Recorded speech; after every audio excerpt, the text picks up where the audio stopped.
everyone, this is Erin A. Klein. I'm the Director of Library Services at York Technical College. I'm making this video to show you how to do your research for your upcoming informative speech.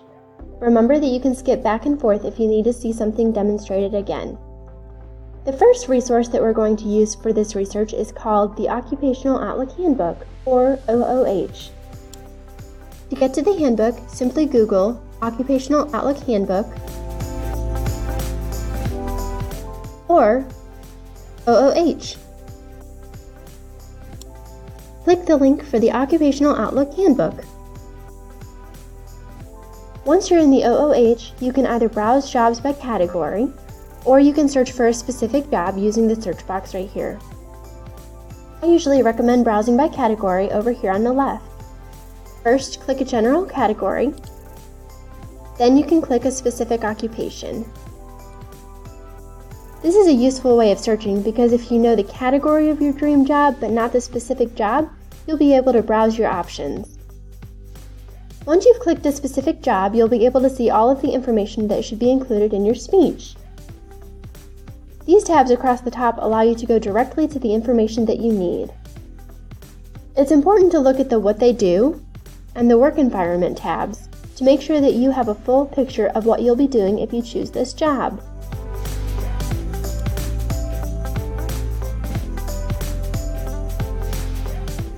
The How to Become One tab is important too. This will talk about the educational requirements for the job. It is very important to note that some degrees require a specific accreditation. For example, it says here that the architecture degree must be accredited by the National Architectural Accrediting Board, or NAB. You always want to make sure that the degree that you pursue has the necessary accreditation. For example, if an architecture student went to a non-NAB accredited school, they do exist, they would not be able to get a job afterwards because their degree would not be accredited by the National Architectural Accrediting Board, which is a standard requirement for this job. Moving on, the Pay tab is important for understanding what the job will pay. Notice this graph on the right-hand side that compares what an architect would make with that of all occupations in general. This indicates that an architect would earn more on average than someone in a different career. Job outlook is very important. You want to make sure that your job is growing so that you'll be able to get a job when you graduate. It looks as though the job of architect is growing slower than the average of all occupations, but it is growing, so you have a reasonable chance of getting a job in this field when you graduate. The State and Area Data tab takes you to a link where you can see specific breakdowns of earnings information by geographic areas. Simply click the Salary Information tool, and then click on the link on the next page. You can now enter the job, notice the autofill options, and the location, and hit search. And you'll see the earnings information. For example, this chart shows the earnings information for architects in the Charlotte, Concord, and Gastonia areas compared to the United States in general. The Similar Occupations tab might be useful if you'd like to do something similar to the job you selected instead. Also, under the More Info tab, you'll find some links to resources to get more information about the career. All of these resources are pre-approved and you can use them as sources for your speech. The second resource that we're going to look at is a college website. For this class, your professor would like you to use a college website as a source so that you can knowledgeably discuss an educational program that will help you get your dream job. Say you wanted to be a mental health counselor. You learned, through the OOH if that's what you searched, that you need to have a master's degree in mental health counseling. If you know of a college that offers such a program, you could use that college's website to gather the information about the program. I will use Winthrop as an example because they have a mental health counseling program.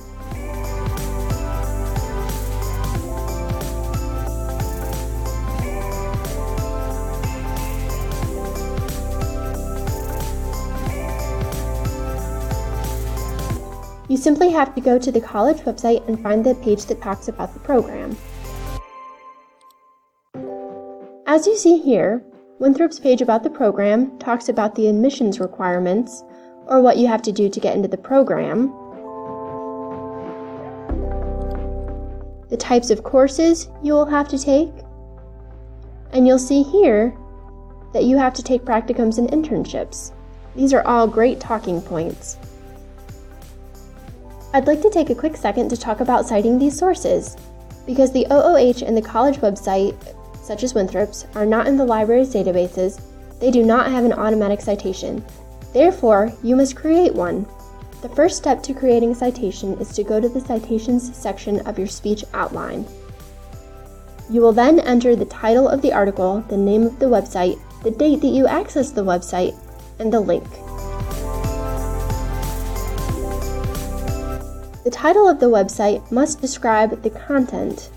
For example, if I am citing the architects page on the OOH and I list the title as being the Bureau of Labor Statistics, your professor will not know which specific page you went to.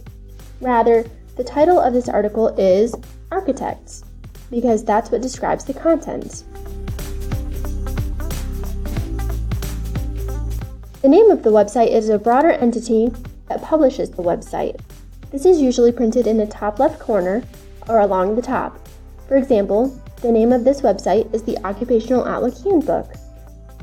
For the Winthrop page, the name of the website would be Winthrop. Do not include .edu or .com for this part.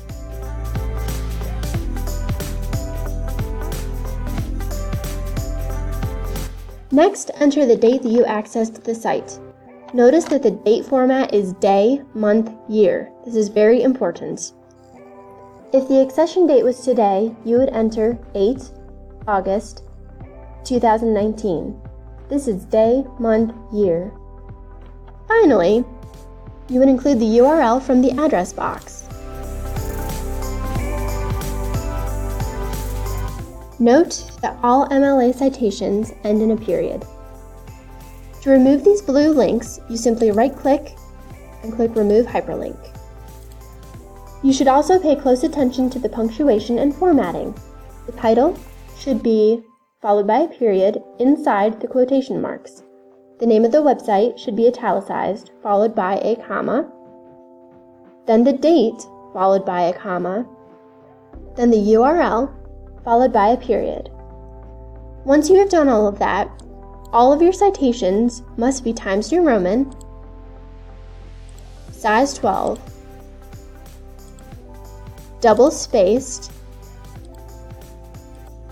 with a hanging indent. Very importantly, be sure to set this after box to 0 with all of your citations highlighted, so that way there's not extra space between citations. If we were going to cite the Winthrop page, we would do it like this.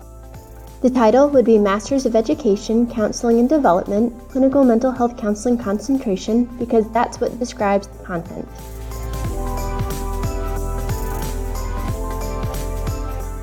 The name of the website, as we discussed, is going to be Winthrop, without the .edu, the date, day, month, year,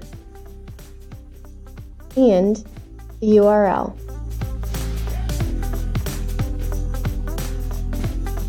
Followed by a period.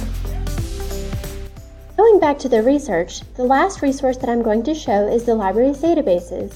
These are closed-access, reputable, reliable, high-quality sources of information. These databases are always approved sources, even if a professor says, no internet sources. That usually means no open internet sources, and the databases are not open internet, so you're safe. All you need to do to access them is to go to the library's website. To do this, simply Google York Tech Library and click the link for the York Technical College Library. Now that you've clicked the link, you're on the library's website. Then, simply enter the name of your job in the search box.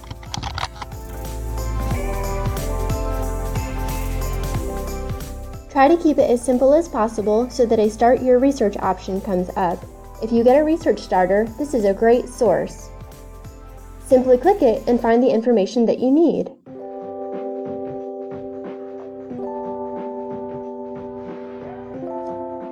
To give credit, all you have to do is click the citation button, which is a little yellow piece of paper button. Scroll to where it says MLA, and then copy and paste this into your Works Cited section.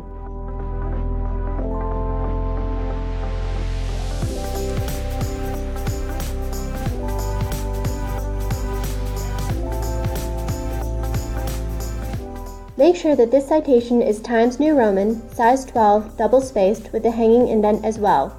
Do not indent your citations like a regular paragraph. It must be a hanging indent, which means that the first line is all the way to the left, and then lines after that are indented a ½ inch. If you decide to use a different source aside from this research starter, all of these sources are fair game and are approved sources for this project. To recap, you need to use 2 reputable online sources and 1 article from the library's databases for this speech.